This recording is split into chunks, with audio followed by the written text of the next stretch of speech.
Assalamualaikum warahmatullahi wabarakatuh.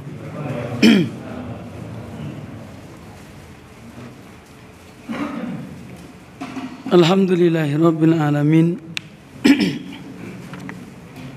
Wassalatu wassalamu ala asrofil anbiya wal mursalin wa ala alihi wa sahbihi wa man tabi'ahum bi ihsanin ila yaumiddin. Asyhadu an la ilaha illallah wahdahu la syarikalah wa asyhadu anna Muhammadan abduhu wa rasuluh. Sallallahu ala nabiyyina Muhammadin wa ala alihi wa sahbihi wa man tabi'ahum bi ihsanin ila yaumiddin, amma ba'du.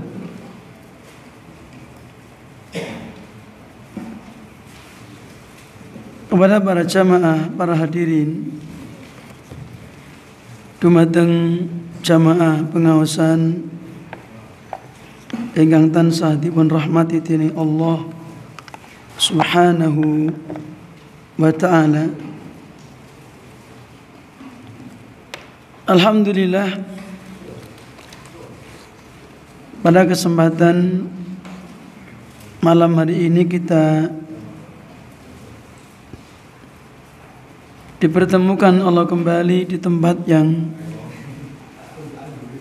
dimuliakan oleh Allah, yaitu masjid. Tempat yang penuh barokah bagi orang yang mau beribadah di dalamnya, sholat di dalamnya, duduk berzikir di dalamnya, termasuk duduk bermajelis dalam rangka thalabul ilmi. Maka itu semua merupakan sebab diturunkannya barokah. Dengan cara seperti inilah kita bertabarruk, yaitu mencari barokah.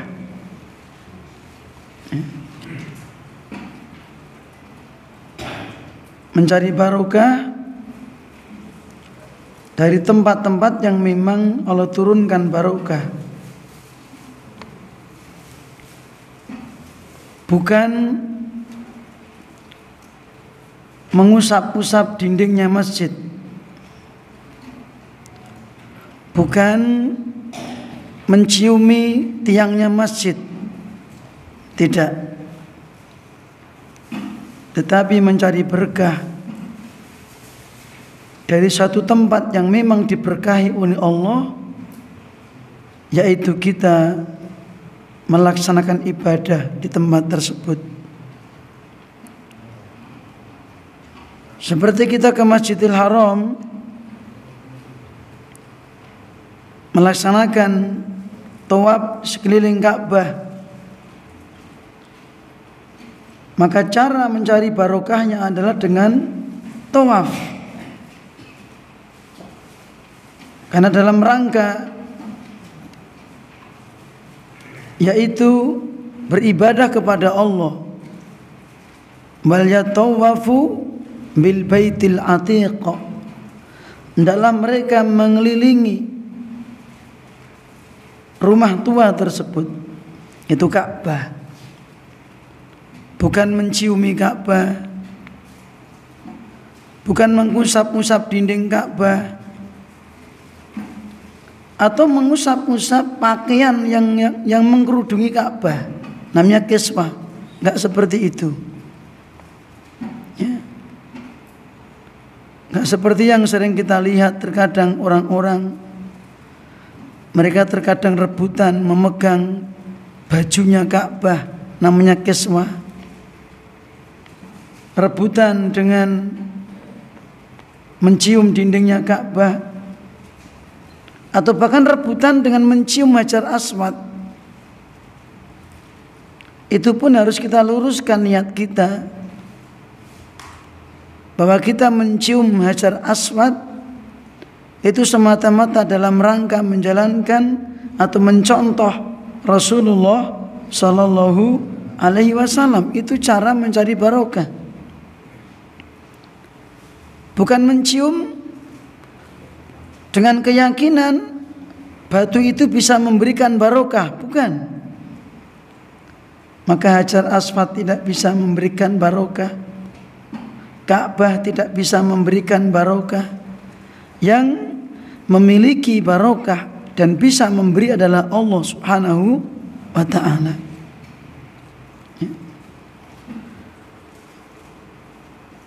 Para jamaah, di malam hari ini kita akan atau masih tetap membahas poin yang ke-16 dari kitab Fadhail A'mal, kitab yang di dalamnya terkumpul keutamaan-keutamaan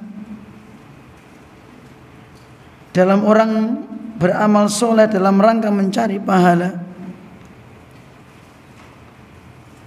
yang ditulis oleh Fadilatul Syekh Ubaid Al-Sindi rahimahullah ta'ala, yang dikumpulkan berdasarkan dalil-dalil yang sahih. Pertemuan yang lalu sudah kita bahas hadis yang pertama dari poin yang ke-16. Hadis yang kedua, hadis yang ketiga, maka intinya sama, yaitu tentang keutamaan orang yang mendatangi masjid untuk sholat berjamaah di waktu subuh. Maka malam hari ini saya akan membacakan keterangan-keterangan sebagai penguat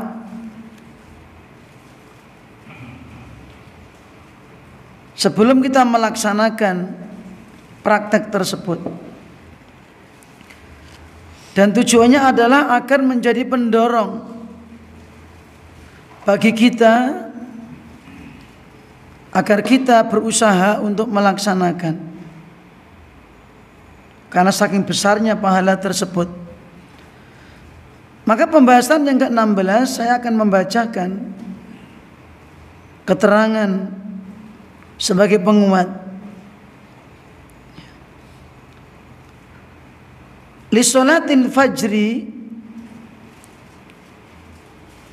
sholat subuh. Dikatakan sholatul fajri artinya sholat subuh. Kalau dikatakan rakaatayil fajri, itu artinya qobliyah subuh. Ini sholatul fajri itu artinya sholat subuh. Kalau rakaatayil fajri, 2 rakaat sholat fajar, itu artinya qobliyah subuh. Nah, li sholatil fajri, karena dalam hadis Nabi mengatakan man sholal fajro, barang siapa yang sholat fajar, artinya sholat subuh. Wa dzikrullahi fi hadzal waqti, dan berzikir kepada Allah di waktu tersebut. Orang sholat subuh, kemudian setelah itu berzikir, maka fadlun azimun, memiliki keutamaan yang sangat besar. Wa fihi turfa'u darajatu dzakirina wal musabbihina, dan di dalamnya terdapat keutamaan bahwa orang yang berzikir di waktu itu, bertasbih di waktu itu, akan diangkat derajatnya di sisi Allah. wa yu'tihimullahu subhanahu wa ta'ala as-sawabal jazila, dan Allah akan memberikan kepada mereka pahala yang sangat banyak.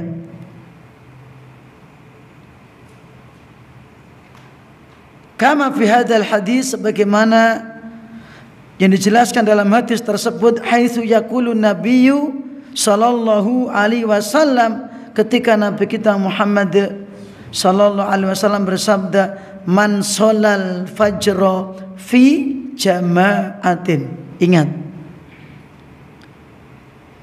man sholal fajra fi jama'ah, barang siapa yang sholat subuh, tetapi ingat, fi jama'atin. Keterangan kalimat ini para jamaah, maksudnya adalah fasolaha ala waktiha. Seseorang menjalankan sholat subuh tepat waktunya, yaitu ketika adzan dikumandangkan, dia semerintil, ya, tindak datang masjid, nuhoni punapa ingkang dados ajakanipun muadzin, ya ala sholah, ya alal falah. Lajeng kemudian wa kanat fi jama'atin, lan dipun tindakaken dilaksanakan dalam kondisi berjamaah. Satu, salatnya tepat waktunya. Kedua, dikerjakan dalam kondisi berjamaah. Kenapa? Karena Nabi mengatakan fi jama'atin. Dan berjamaahnya para jamaah bersama imam masjid. Bukan dia mendirikan jamaah sendiri, ya, karena nggak cocok dengan imamnya. Imamnya Syafi'iyah, dia Hambali, gue sholat kari baik, enggak. Atau dia Syafi'iyah, imamnya Hambali, ya. Tapi bersama imam masjid, berjamaah. Sekali lagi, dia sholat pada waktunya. Kedua, dikerjakan dalam kondisi berjamaah. Setelah itu Kanjeng Nabi paring pangandikan summa qa'ada yadhkurullah. Terus dia duduk. Artinya para jamaah, ba'dal intihai min sholati subhi. Setelah dia selesai sholat subuh, kemudian dia mustaghilan bi adhkar wa tasbih. Dia menyibukkan diri dengan zikir-zikir, termasuk tasbih. Wa dhalla ala halihi hadhi, dan dia tetap dalam posisi seperti itu. Jadi habis sholat dia duduk. Terus setelah duduk dia berzikir. Di antara zikir yang perlu dikerjakan, satu, zikir ba'da sholat, zikir sak sampunipun sholat, ingkang sampun dipun syariataken. Bar sholat mau istighfar ping 3, astagfirullah, astagfirullah, astagfirullah,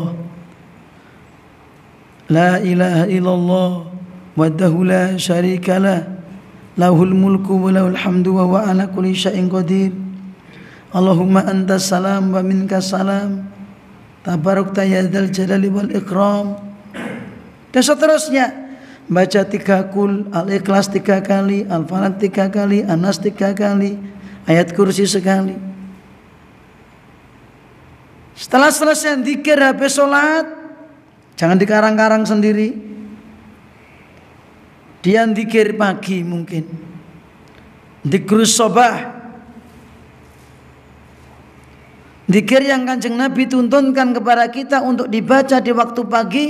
Membaca ayat kursi sekali, al-ikhlas 3 kali, al-falaq 3 kali, an-nas 3 kali, ya. Dilanjutkan zikir komplit, diusahakan, ya. Setelah selesai, Masih ada sisa waktu.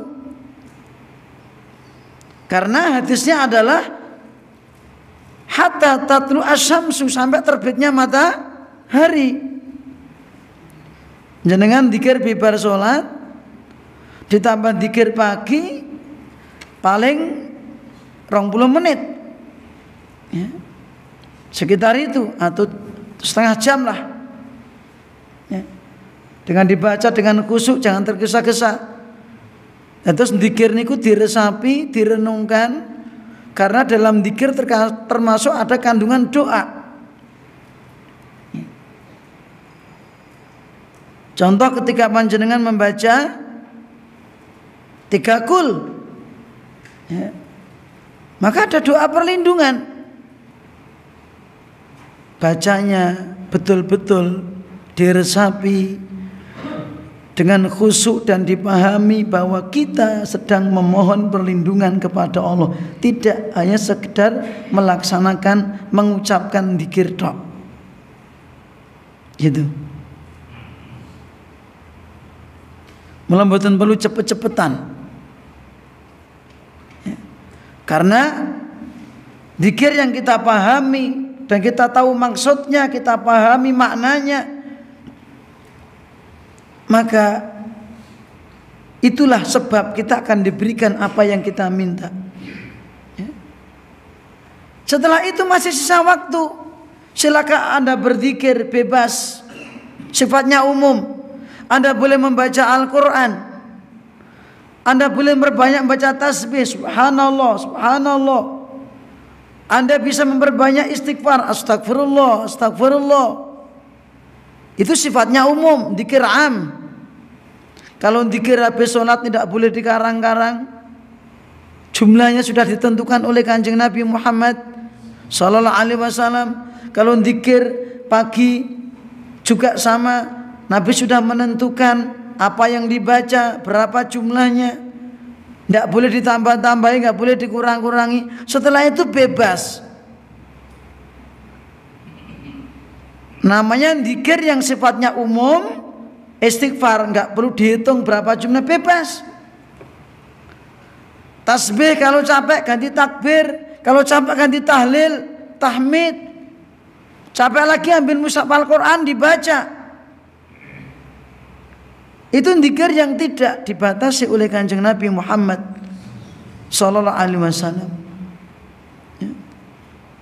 Maka Nabi mengatakan summa qa'ada yadhkurullah, artinya setelah selesai sholat subuh dia sibuk dengan dzikir.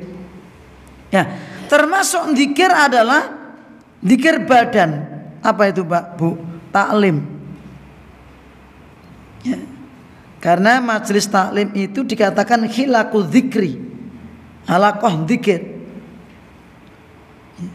Maka Kanjeng Nabi paling pangandikan idza marartum biriyadil jannah fardau. Kalau kalian melewati taman-taman surga, kowe padha mampira.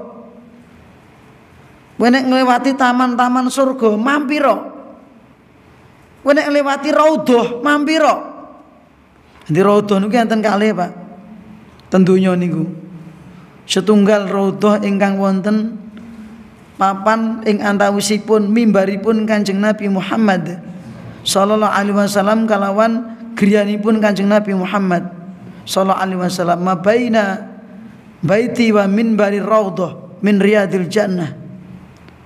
Tempat yang terletak di antara rumahku dan mimbarku adalah salah satu taman di antara taman-taman surga. Itu. Maka di sana orang pada rebutan.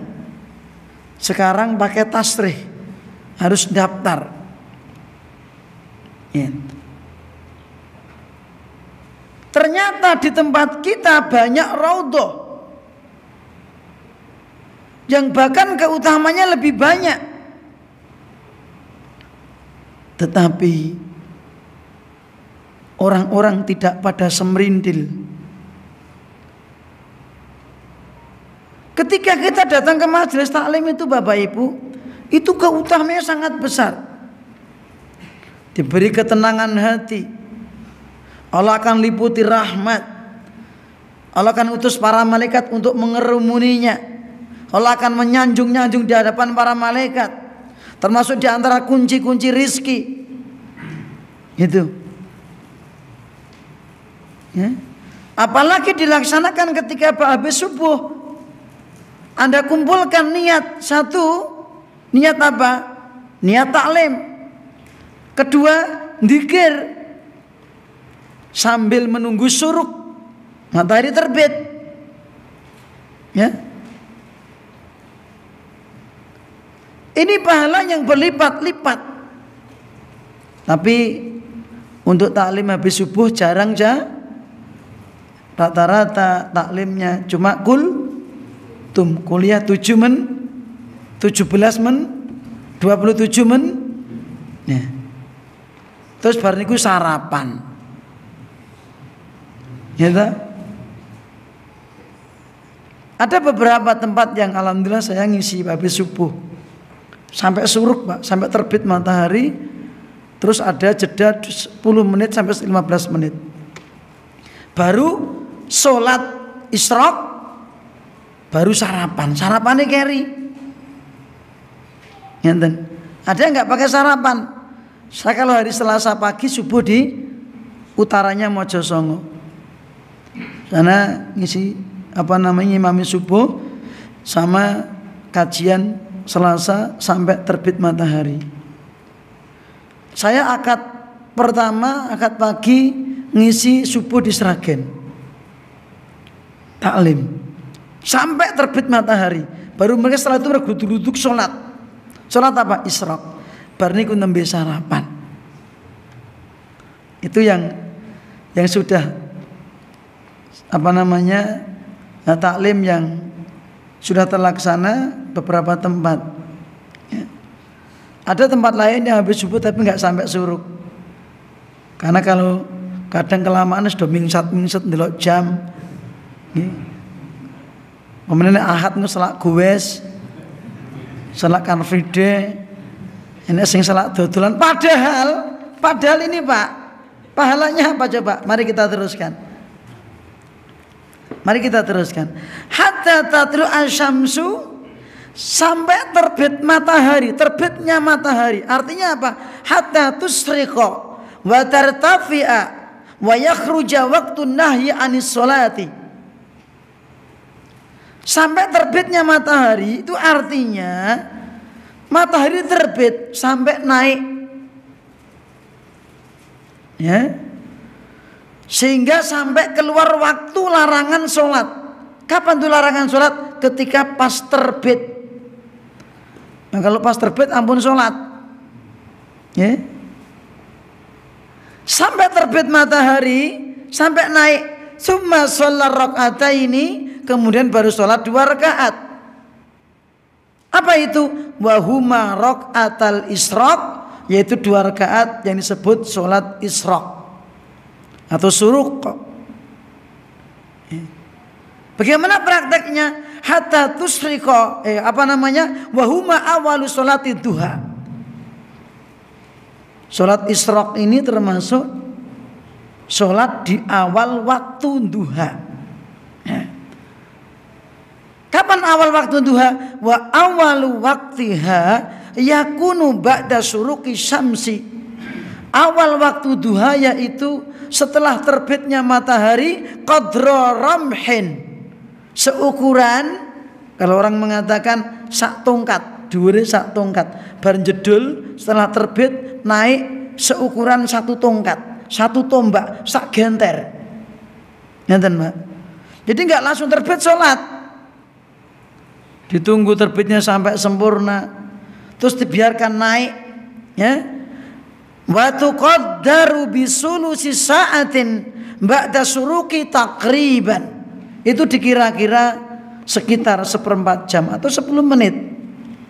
10 sampai 1/4 jam. Bar jedul niku. Mlokroten Sragen sami. Kita undur sebentar sekitar 10 menit. Mau mereka baru sholat. Ngeten. Hati genah-genah ketok sing ngene nyorot, ngeten lho.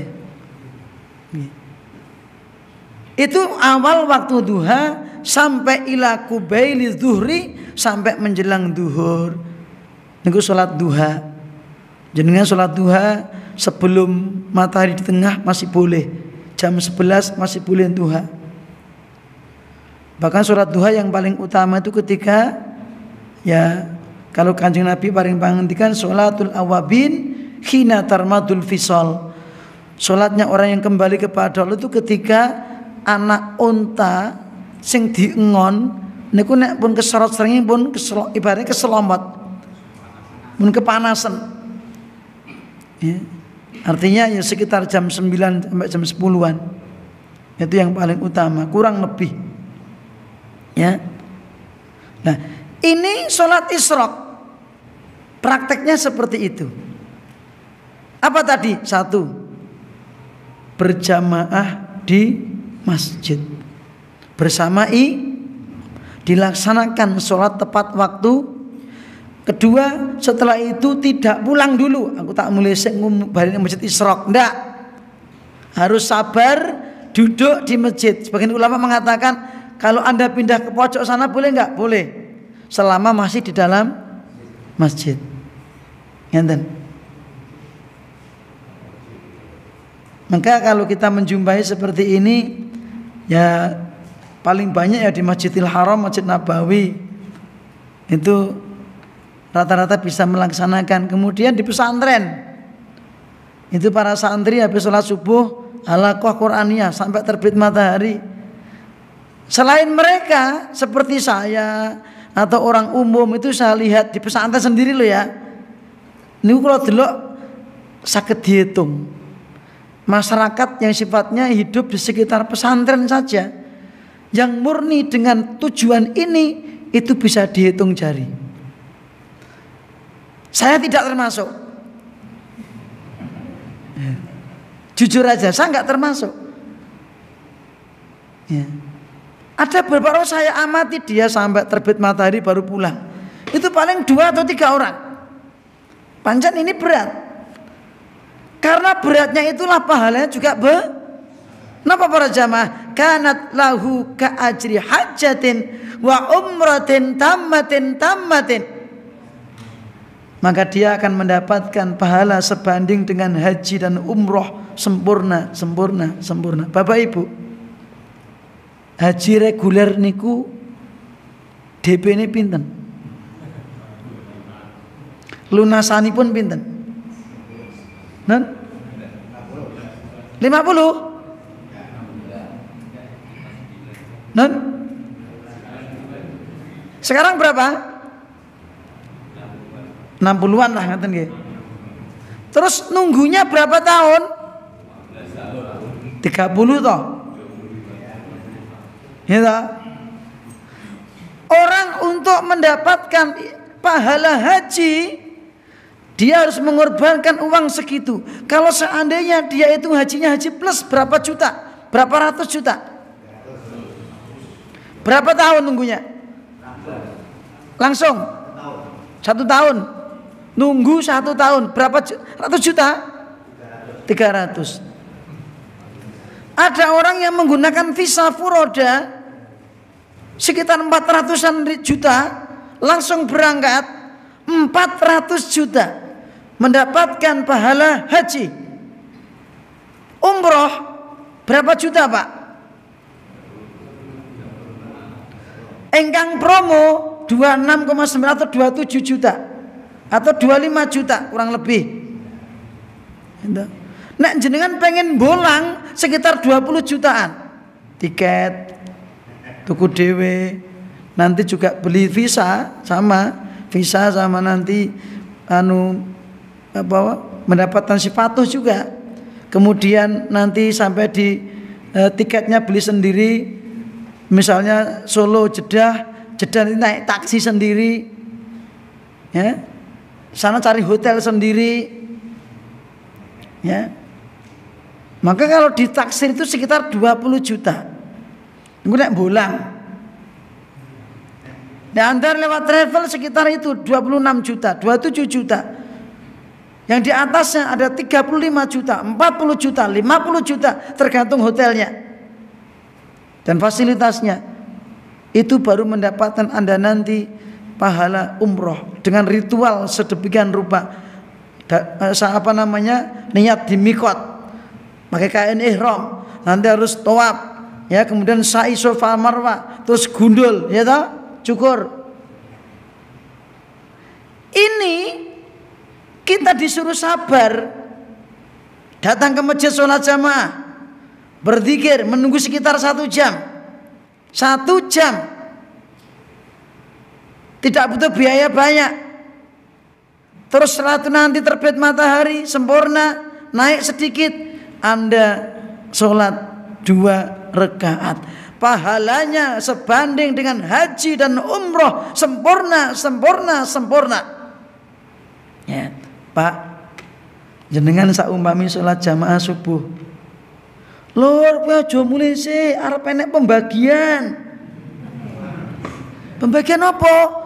Duit 40 juta. Kan itu sebanding kalau umroh, Pak, gitu. Kira-kira ngeten do seminten masjid apa mboten? Kira-kira do pengen ndang mulih mboten? Tapi barang siapa yang pulang tidak mendapatkan hadiah ini, wah do nunggu sabar nih kok. 40 juta. Gitu.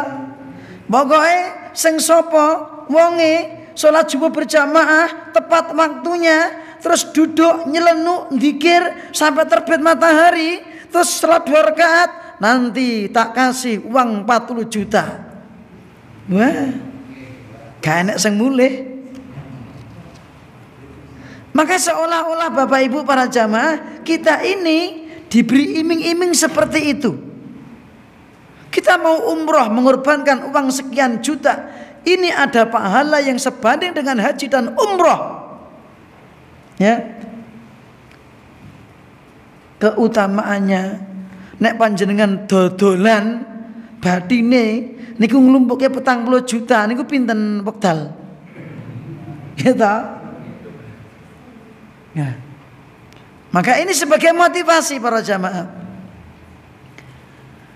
Akan tetapi para jamaah, hadis ini wahada ta'kidun lima yahsulu alaihi minal ajri wa sawab litilkal jilsah. Hadis ini penguat, ya, penguat bagi orang yang ingin mendapatkan pahala. Orang yang mau datang ke masjid sholat berjamaah, sholat subuh tepat waktunya, kemudian dia duduk, setelah itu berzikir sampai terbit matahari, terus sholat 2 rakaat. Tetapi keutamaan ini para jamaah, wa hadza la yugni an hajatil Islam, bukan berarti menggugurkan kewajiban haji dalam artinya kalau Anda duduk di masjid ini terus sampai terbit matahari sholat 2 rakaat, tidak boleh woro-woro, aku wis haji lur. Lho kok iso? Lah aku mau lungguh ning kono ngantek terbit matahari, aku sholat rakaat mendapatkan pahala haji umrah sempurna. Iya, itu sebanding, cuma hukumnya belum menggugurkan. Ngeten. Wala an umratil Islam, juga belum sampai menggugurkan umrah dalam Islam. Walakinnal ajra, akan tetapi pahala yusawi ajra hajjatin wa ajra umratin, tetapi kalau masalah pahala sebanding dengan haji dan umrah. Ya. Ada beberapa faedah yang dapat kita petik dari hadis ini. Hadis pertama, kedua, dan ketiga. Ya. Pertemuan akan datang insyaallah poin yang ke-17, pada zikir setelah sholat subuh dan maghrib. Hadis ini meskipun lafadznya yaitu sholat subuh, akan tetapi juga dikuatkan hadis yang lainnya, ternyata juga sehabis sholat maghrib. Tapi pertemuan akan datang. Untuk melengkapi pembahasan ini ada beberapa faedah yang saya bacakan. Yang pertama, targhibun fil qu'udi wa dzikri ba'da sholatil fajri hatta suruqi syamsi. Yang pertama adalah targhib, motivasi, dorongan untuk bersabar motivasi atau dorongan untuk bersabar, duduk berzikir setelah sholat subuh. Duduk berzikir setelah sholat subuh sampai terbitnya matahari. Ya. Dorongan, motivasi atau menyemangati ya, kita untuk duduk bersabar, untuk duduk berzikir ya, setelah sholat subuh sampai terbitnya matahari. Yang kedua,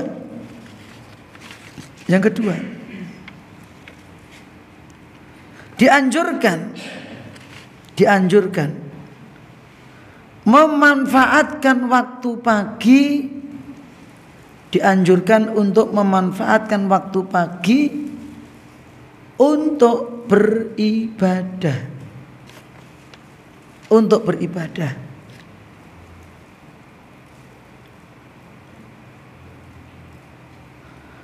Bukan diisi dengan bermalas-malasan,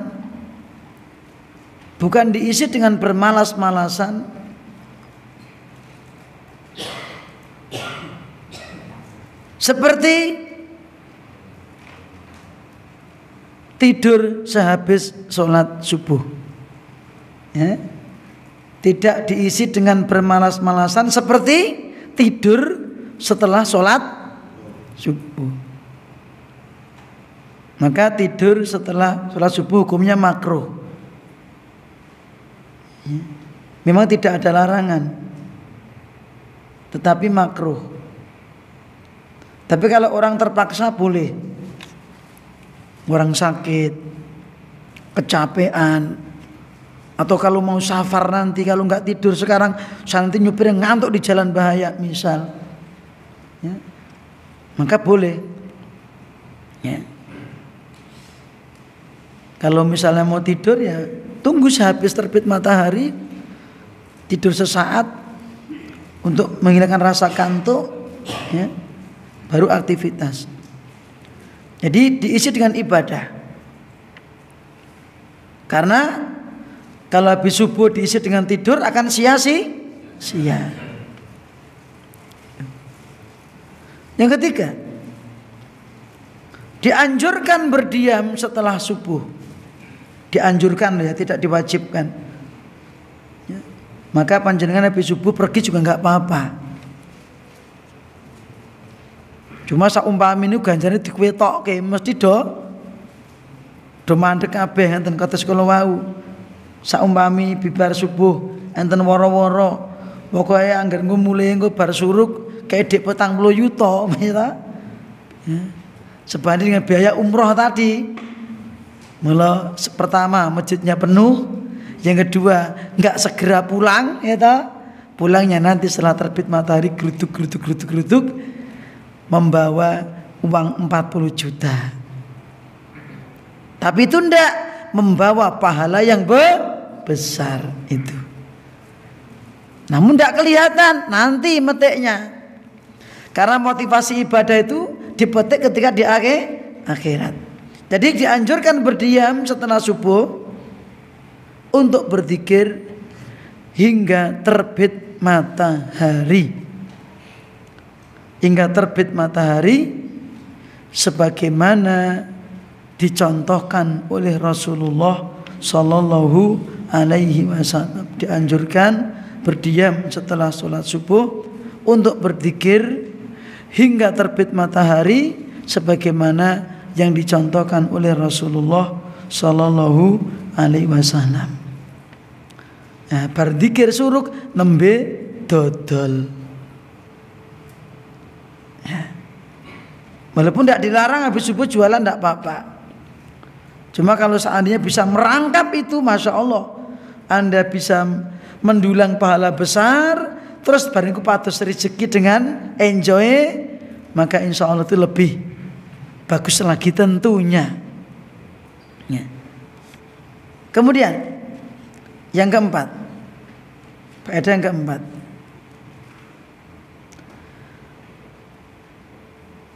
Zikir setelah subuh yang dimaksud, zikir setelah subuh yang dimaksud sifatnya umum. Sifatnya umum. Mencakup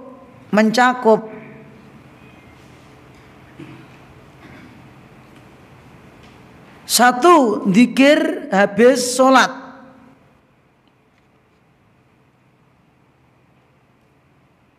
Dua, zikir pagi. Tiga, zikir secara umum. Tiga, zikir secara umum. Seperti membaca Al-Quran, memperbanyak membaca tasbih, atau memperbanyak istighfar, atau mengadakan majelis taklim, ya, sampai terbit matahari. Yang kelima, keutamaan mengerjakan sholat isyraq. Keutamaan mengerjakan sholat isyraq. 2 rakaat atau rakaat. Keutamaan mengerjakan sholat isyraq 2 rakaat, pahalanya sebanding